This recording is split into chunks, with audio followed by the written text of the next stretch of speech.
Sometimes the moments that change our lives don't announce themselves. Sometimes they arrive quietly, on a cold night, in a dim parking lot, with someone whispering, "Please, just make it fast." This is the story of how a single dad, exhausted and barely holding his life together, crossed paths with a powerful CEO who was falling apart in ways no one could see.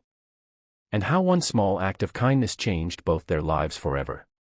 Before we begin, don't forget to like, subscribe, and comment below. Your support helps our channel, Kindness Diaries, bring more real human stories to life, stories that remind us how powerful kindness can be. The story begins on a rainy Thursday evening. Ethan, a 34-year-old single father of a 7-year-old daughter named Lily, was finishing a long shift at a small auto repair shop in Seattle. He was tired, drenched from the storm, and mentally juggling overdue bills in his head. Life had been hitting him hard lately, rent going up, his daughter's asthma medication getting more expensive, and fewer customers coming in during the winter months. But despite everything, Ethan always tried to stay hopeful.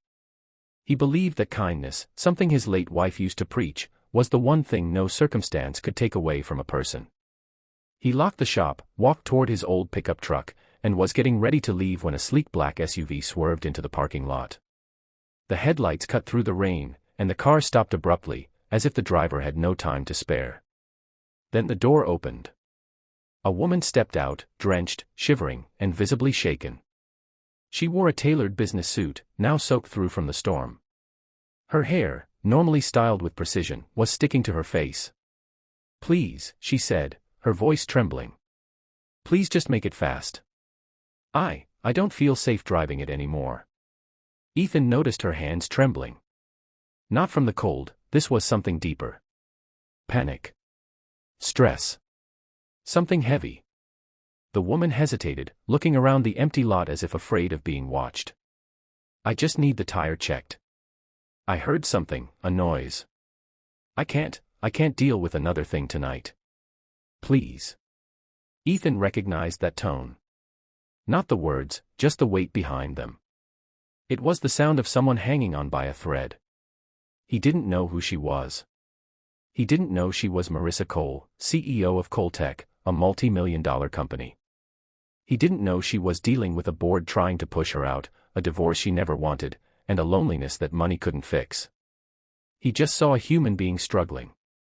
"Of course," Ethan said softly. "You can wait inside the shop where it's warm." She shook her head sharply. "No. I just need it done quickly." Her voice cracked on the last word. And that's when Ethan did something simple but powerful. He removed his thick jacket and draped it over her shoulders. Marissa froze. No one had done something kind for her in months. Everyone in her world wanted something from her. This simple gesture caught her completely off guard. "You're freezing," Ethan said. "Please. Just take it. I promise I'll check your car fast." She looked at him, confused, as if kindness was a language she had forgotten how to understand. While Ethan inspected the SUV, he found the problem immediately, a long nail embedded in the rear tire. The tire wasn't flat yet, but it would be soon. "You were right to stop," Ethan said. "Another mile and this would have blown." Marissa's shoulders slumped with relief, and something else. For the first time that day, she didn't feel alone. "Thank you," she whispered, her voice softer now. "It's been a long day." Ethan nodded. "I've had a few of those myself." A small smile tugged at her lips, barely noticeable but real. He repaired the tire quickly, refusing to let her stand in the cold a second longer than needed. When he was done, she reached into her purse to pay him. He raised a hand. "It's fine. It only took a couple minutes." But she insisted. "Please. Let me pay. I'm not used to people helping me without wanting something in return." Ethan shook his head with a gentle smile. Sometimes people help because they know what it feels like to need it. Those words hit her harder than he expected. Marissa stared at the ground, gripping his jacket tightly around her. "Do you ever feel like no matter how much you do, it's never enough?" she asked. "All the time," Ethan said honestly.